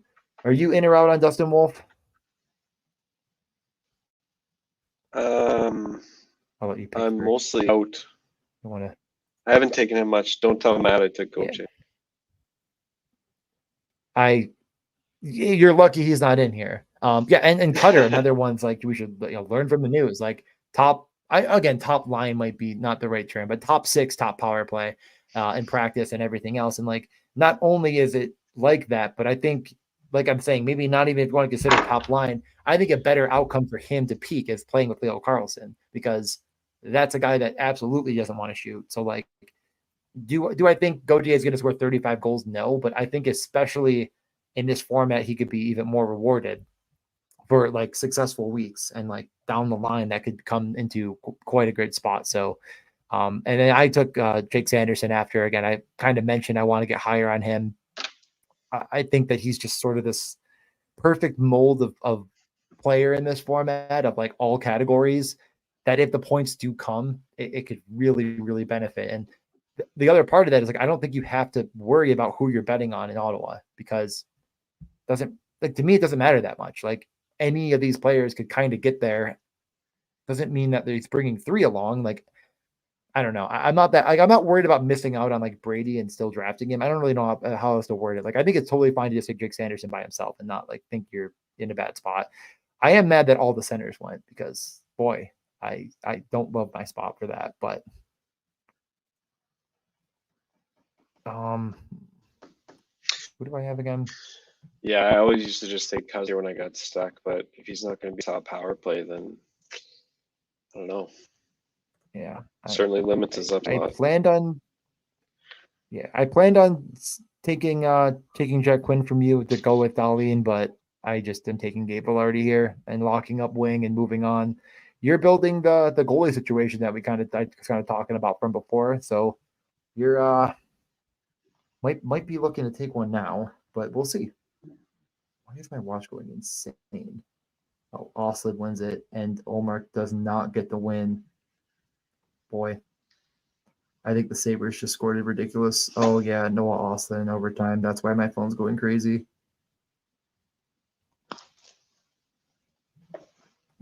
The Sabres, I mean, hang the banner, preseason champions.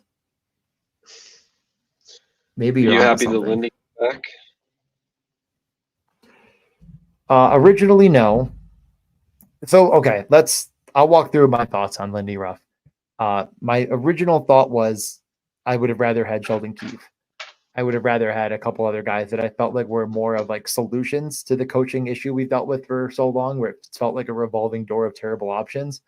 And instead, we got a good option for today instead of a good option that I think could actually have some longevity. And like with a young team, I thought that might make more sense to go with a guy that again could be there to get these guys ready and then see it through for the long run. Um, After sitting with it, I think my stance has changed to it doesn't matter. Like the team is so broken. I don't know if Sheldon Keefe could come in and do anything. Like the mentality, like there's just something to it. Like you don't lose for 13 straight years and it not affect the culture of the team. And Lindy Ruff can come in and I think change that. And I think that's actually a necessary reset. So I think he's good for fantasy. I think he's good for changing the culture, like I'm saying. And I think that he will get them, if not to the playoffs, incredibly close, which is really all I can ask for. So I'm not mad about it. And I guess additionally, the last note is like I've been wanting this guy to win a cup since he left Buffalo. Like that's been every year. Whatever team he's coaching, if they're in the playoffs, even kind of the Rangers, I plugged my nose when he was the assistant coach there.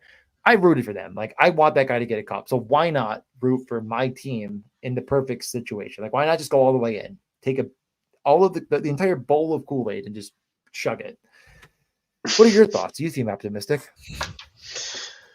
No, I think he'll be great for fantasy. He was there during, a lot of their best years. So bringing him back, I think it's, good vibes generally. Getting somebody, who's won a lot. He's built good teams kind of everywhere that he's went. So I feel like they should be. I feel like you should be happy about that. I think it's going to be good for them. I think it's exciting. He's got a lot of talent to work with. I mean, those teams coming out of the lockout that he had, with a lot of younger talent, he did really well with. Same thing in New Jersey. Last year was a bit of a train wreck, but a lot of injuries too. So Yeah. I think it's good. Yeah. No, I know. I felt like I was just unwilling to give him a pass on last year. And that may have just been unfair. Like everyone's like, but the goaltending, but it's like they were so incredibly bad that I felt like it was hard for me to overlook it. Like it just like it felt like in my recent memory, I can't remember a team as highly touted and as good as that team in New Jersey that finished as poorly. Like that was historically bad, I think, in that respect. But sometimes it kind of everything happens for a reason. It's like I don't know. The market's also just kind of completely come back on the Devils, which is interesting. It's like the market hasn't adjusted to the Sabres at all. Like it's still like plus 180 on even the playoffs. But I should probably make a pick here, and I think I'm just gonna do the Adam Fantilli thing. Don't love it right now, but I think of like again, like what his line mate's gonna be. They're probably gonna be no matter what, not great. But I do think he actually has like this is a little bit of a lower pedigree as far as a shooting prospect as Jack Eichel coming out of college. Again, like not that it was, but it wasn't incredibly far off. And like I do think that this is a guy that one day we're going to be like, oh man, like he has 5 shot on goal nights, and it's the bonus, like a pretty decent proportion of the time. Take some time to get there. Had some injuries last year, but part of that is that he hits. Like he actually does score in this system, and it's kind of rare for players that young to come into the league and this players don't normally do that. Like he only had 46 hits, I think, but like if you look at that in a per game perspective, it actually wasn't bad at all. So I think he could be a pretty solid scorer in this system. You were high on him? I saw your draft. You're pretty high on him, but are you still high on him, or has the lineup scared you at all? That's what we're talking about. No, Adam Bentilli. Oh, Adam Fantilli. Yeah, no. Just because of the Goudreau, I mean. Well, no, I mean, yes and no. It's like Is that what you're talking about in I Columbus? don't think he was ever going to be with. I mean, yeah, it's part of it, right? Like, I think everyone in Columbus got worse, and obviously that's a horrific situation that is just going to potentially make the entire season just a more difficult one for that organization. It obviously will. My question is, let's moving even past that for now. Fantilli is with Voronkov or Chinikov, or he's just kind of with some guys that I don't know what their ceiling is. And it looks like it's going to be Jenner, Marchenko, um, who was the third guy on that line? I don't even know if they know. Honestly, it doesn't even matter. Maybe you're almost just getting to the point for me. Like, what is that going to look like? Not good. So is that scaring you off of his 5-on-5 production for a potential power No, play one elite great shooting prospect? Okay. no, not really. I mean, he's gonna have another year of growth, so I expect him to be better. I think Werenski's a great power play quarterback, so I mean, at the point they're gonna have to put the right guys in the right places. You think so?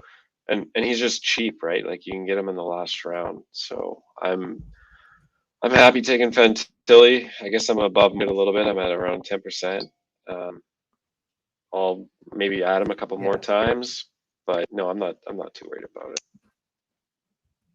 Yeah.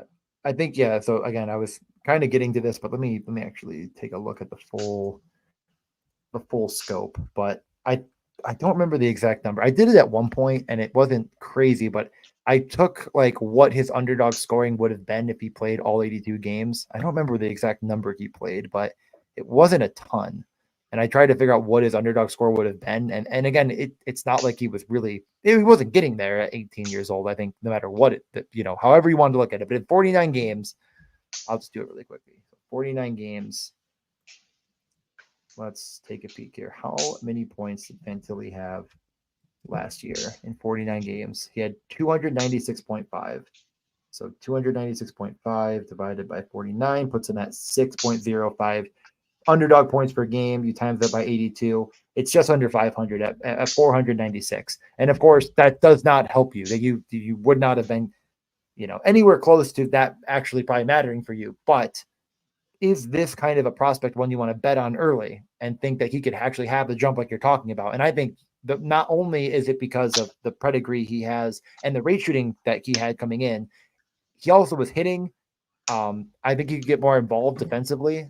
Like there's more categories that can kind of build into him becoming at least a good floor player that when he peaks can jump into your flex, which is kind of what you're drafting him for.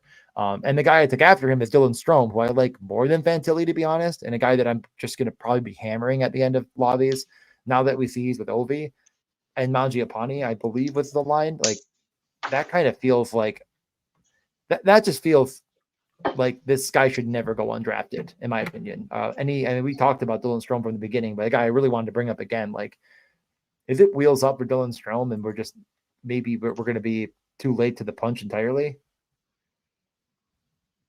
What do you mean too late? Like you and I not being able to get enough exposure? Is that Well, what you not, mean? yeah, I'm worried I'm not going to get enough exposure. And again, I've talked about this before, but I was taking too many centers in like the 10 to 13 round. I kind of agree with you on like Hintz and Horvat and honestly some Thomas and Trifley where I wasn't needing it at the end. And I'm worried that Dylan Strome's going to end up being like pretty impactful. I think you can take him as much as you want, really. Like, I don't think he's going to get to the 16th round. So, I mean, if you want to take No, more Carlson, more Ovi, or I mean, Strom will score some goals too. So, I think if you want to get more of him, you can do it. It's almost just 30 you. goals last year. Yeah, when he came out in the draft too, people were like, "Yeah, I mean McDavid and Eichel, but this Dylan Strome guy is nothing to scoff at," and no, didn't really get there. You finished with Fedotov, so you're not an Harrison Slappy. Is that to be taken as fact? No, I'm not a slappy. I think I'm a bit. I mean, For I'm not. I'm Just not saying. out on him, but not much that I've seen from. Like, I was looking at his stats. Hmm. There's, I don't know. I didn't notice a track record of success. Well, So the end of the year last year was horrific. I would say, the singular word, horrific. I don't know. We'll see. I mean, there's no sense in we don't need to project it right now. We do have to run through this draft though really quickly because this seems kind of like a record book type of draft that I'm not sure if I've seen a lobby this weird. And I don't think we discussed it enough as we were drafting, just how weird this lobby really was. So I'm gonna pull up. Oh, we have the full board up right now. That's probably yeah, pull fine. it up. I Um, was having a hard but time paying attention to lobby because when when I tried to toggle back into my browser between Underdog and the StreamYard, it was very slow. So I was just drafting on my phone. So let's see it. no, yeah, it is certainly not your fault. The lobby was a bit of a disaster with connection, and I don't even think that was any of our fault. So we're gonna go team by team here, just like not stopping. I'm not gonna stop and talk. I'm just gonna go through the first couple teams. It was the first team went McKinnon, Igor, Saros, Tage, Dobson, Ugo Bekalukanen. As I mentioned, there was 0 wingers, Tuck, and Paterka. Now I'll tell you why that pissed me off so much. That's because I took Rasmus Dahlin and wanted any of these freaking Sabres players, and it just didn't happen. Um, again, not getting there at winger. Matheson, Montour, Rupe Hintz. So that means through 11 rounds, they have Tuck and Paterka. Not enough. They go Sharon Govich, Brock Nelson, Stankoven, Bertuzzi, and they finished it off with, I can figure it out in 2 seconds, So Victor four Olofsson. centers. So we have, yes, 4 centers, that to include McKinnon and Tage Thompson, Rupe Hintz, and Brock Nelson. 3 defensemen, Dobson, Matheson, Montour, 3 goalies, Igor, Saros, Ugo Bekalukanen, and then 6 wingers, which their first is Tuck. Not great. Should allocate their resources better. I don't think we need to go into that much detail, but just a wild team. And the second team was equally very wild. Are you ready for this? Yeah, And let's see I it. agree. Like when I'm drafting, I didn't even notice how crazy some of these teams are. And now I'm looking at it and I'm like, holy crap. Second team was McDavid, Bouchard, Pedersen, Bobrovsky, Clayton Keller, finally a winger, but Binnington, Sebastian Aho. So 1 winger through 7 rounds, as well as the 101. Petrano, Nachos, Faber, Carlson, which would mean they have Keller, Petrano, Nachos so far. Arvidsson, Shifley, Tom Wilson, Dylan Cousins, Mark Stone. So that means they drafted, again, 5 centers this time. Getting McDavid, they still drafted McDavid, Pedersen, and 3 more centers to go along with what I can only imagine has to be the least amount of power play 1 players you could possibly draft in a lobby with purpose. In Keller, Vetrano, Nachos, Arvidsson, Tom Wilson, and Mark Stone. That's what, 3? Maybe? Actually, I think Nachos is 2. So I think yikes. I think they're auto drafting. Just looking at the P Oh, is that versus the what? pick Yeah. number.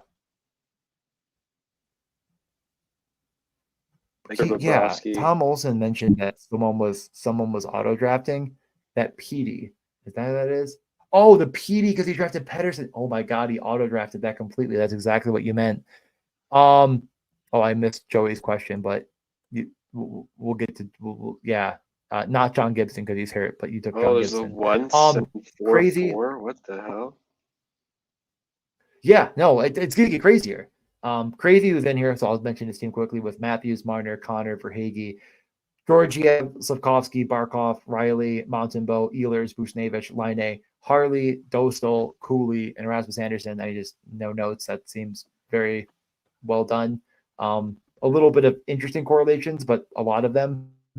And the Barkov Verhage one is one I've been kind of hammering. And I forgot you took Verhage because yeah, that's probably power play and first line at this point. So no notes on that one. Just a team of players I like a lot. I just don't know how much Cooley I'm really going to have because, again, I just think I like guys like Lindstrom a little bit more, but that's totally fine. My team, I'll go through, yeah, whatever. Let's go through them all really quickly. Is there any notes right now I can stop for a second and breathe? No, there's a lot of weird teams in here. There's a team, I don't know if they were auto drafting too, but they have one center, only Leon, 1744. Looks like that team was auto Yeah, drafting that too. that I don't think so, but I wasn't sure. Yeah, that's one. No, they I are. think Yeah, me. no, that is an auto draft. Holy crap. No, the Dustin Wolf pick wasn't though. That was the one that I was like, that wasn't auto. Let me look at this again. Let me just go Did they to push the plane maybe? Oh, they okay, so Dustin Wolf. Wolf is ADP 133, and he went 139. So that's not that, but it was Nugent Hopkins. It was definitely so 133, and then Nuge is 128. And they only have one center. No, they didn't.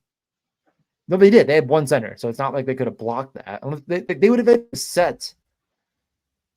They would have set one center. You know what I mean? Because Nugent Hopkins went. Wait, no, he went one pick before. No, I think you might be right. But that's just auto. Nugent Hopkins was one pick before. Now they just autoed. Okay, I thought I had something there, but I don't. They just auto drafted. Um, yeah. Let's just talk about that team quickly. Auto drafted Draisaitl, Hellebuck, Stamkos, Hughes, Quinn Hughes, that is. Chris Kreider, Mort Sider, Jonathan Marchessault, Aiden Hill, Drake Batherson, Jared McCann, Philip Gustafson, Dustin Wolf, Trevor Moore, Chris Letang, Fabian Zetterlund, and Alex Pietrangelo for a one center, four defensemen, four goalie, and then what? That's seven wingers. 1, 2, 3, 4, 5, 6, 7 winger. Just a clusterfuck.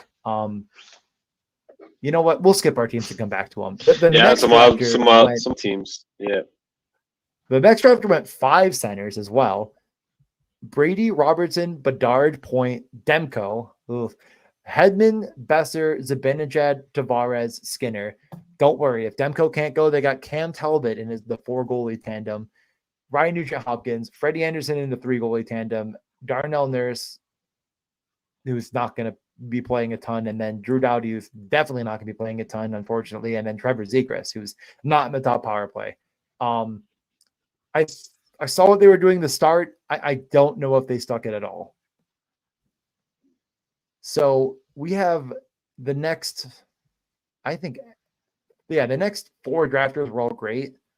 The last drafter was also crazy. I think they went 2 goalie with a Skarov as their second to Jeremy Swayman. That almost looks auto. No, because Michkov, there's no way they autoed Michkov at 85. I mean, I was making a joke. Like, no, this team yeah, was an auto. no. The last team went McCarr, Matt the Chuck, Sidney Crosby, Swayman, Stutzel, Mackenzie Weegar, Wyatt Johnston, Mateev Michkov, which means they went with Michkov as their second winger. Eric Carlson, Quentin Byfield, Thomas Hurdle, Celebrini. So that gets them up to 5 centers. Askarov, Jamie Benn, Krause, and Uckland. So let's just take, for example, we put $15 in worth in equity. That team. No, ours. Like our two teams right now. Oh yeah. I mean, there's 1, 2, 3, 4. I mean, there's 5 dead teams.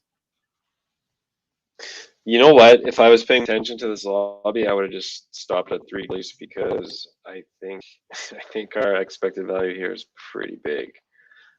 I mean, there's still a couple of drafters in here, but yeah, 5-6 teams just throw money away.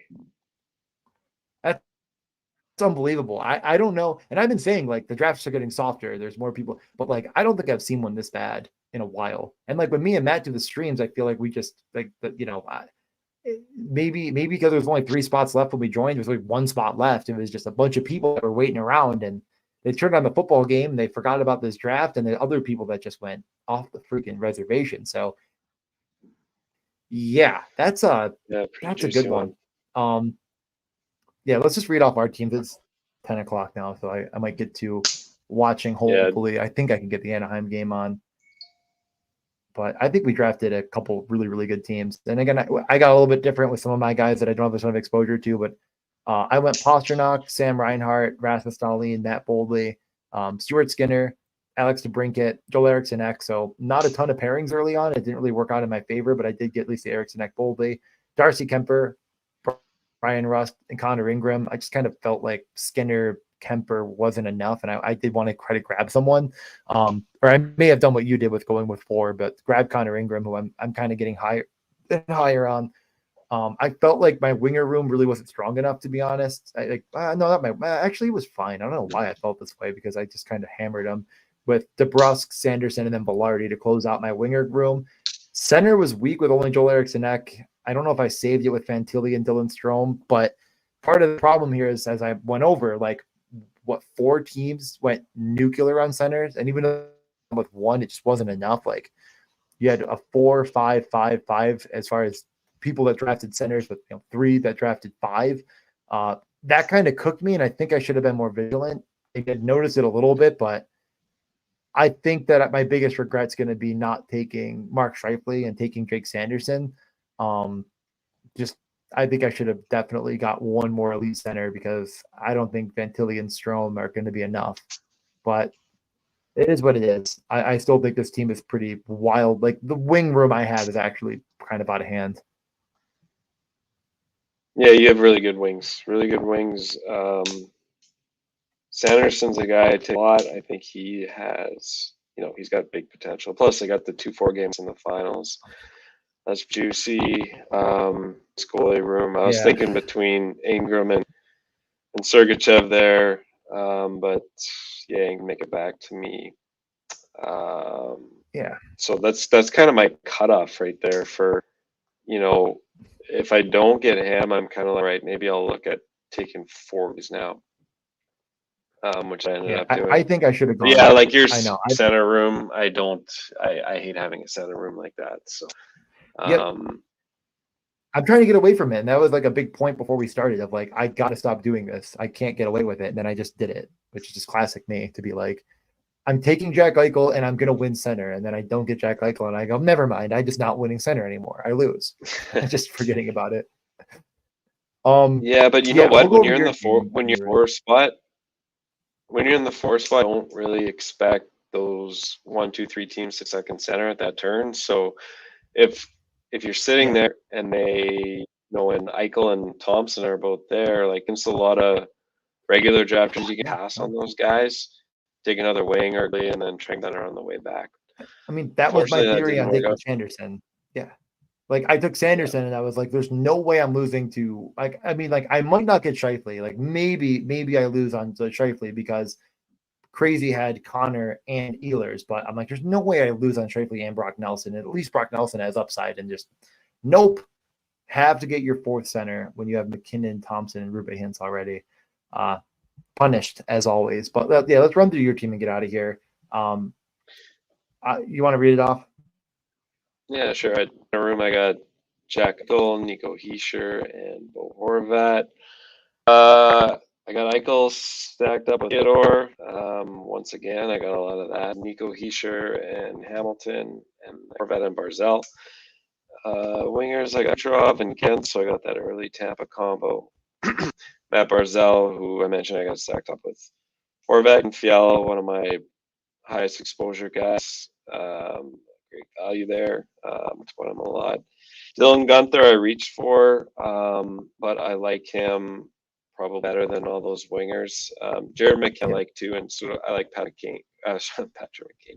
Patrick Kane too, but decided Gunther this time because I wanted to set up that stack with Sergachev. Then I went with Cutter Goche, who had a lot, but I like where he's at power play, and maybe he comes on at the end of the year. I'm skeptical about what young players can in this format as rookies. But we'll take a swing here and see how it goes.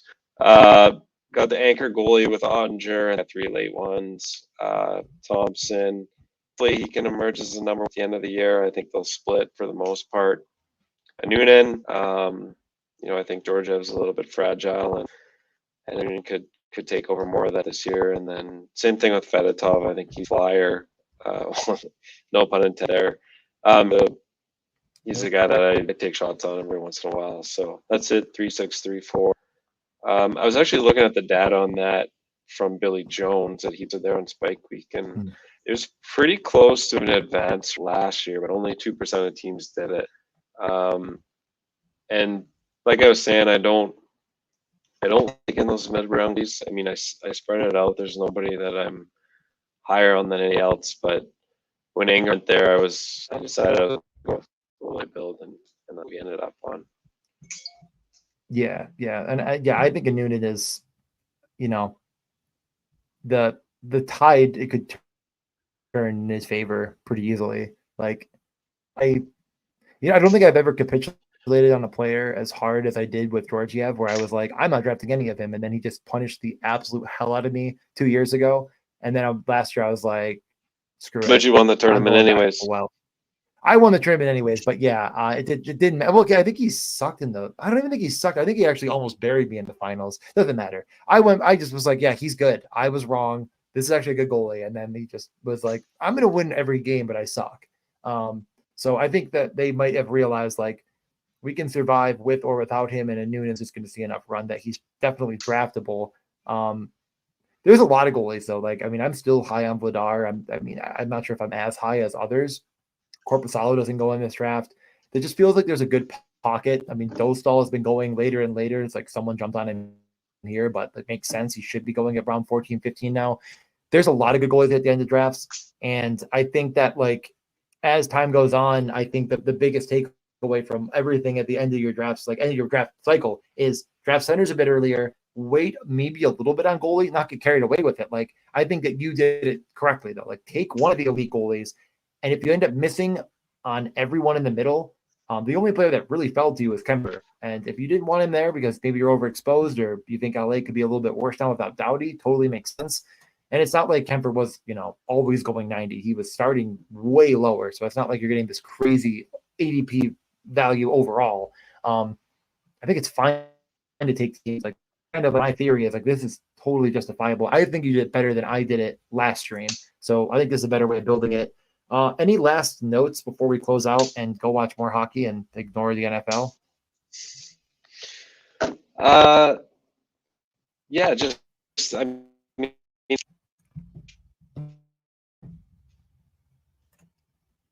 if you guys are looking for some ADP trends, if you're looking for help with the skill, DJ, I think you linked it in the stream. So check that out. Hopefully that can help you out. I think it matters more than a lot of people realize. Being those extra games can make a big deal, and looking at quality of opponent, and a lot of teams don't change that much year over year. So I think it's a pretty good guideline. But yeah, get in the list, have fun. It's a great tournament. I love fantasy hockey and best ball specifically. So get in there, have fun. If you have any questions, you can send me a DM, interact with my tweets. I can answer them. Yep. Yeah, just and putting the link right there right now. So definitely, yeah, I'm super excited. I think this is like I hope we get a little bit closer to full than it's looking like right now. But yeah, I mean, this is the biggest contest ever, and I do think hockey is going to continue to grow. It's just will the fantasy space grow along with it, and this is how it gets done. So thanks for joining, and we'll touch base again, and we'll see before. I mean, we have like literally 8 days. Is it 8 days? It's 8 days. Oh my god, that's insane. Yeah, we got 7 full days. I got to get to some more videos. A Friday morning. Yeah. Yeah. Well, DJ, thanks for having me on. Yeah, thanks for having me on. I got to run now, so good stuff. Yep. Keep doing what you're doing. Talk soon. See ya.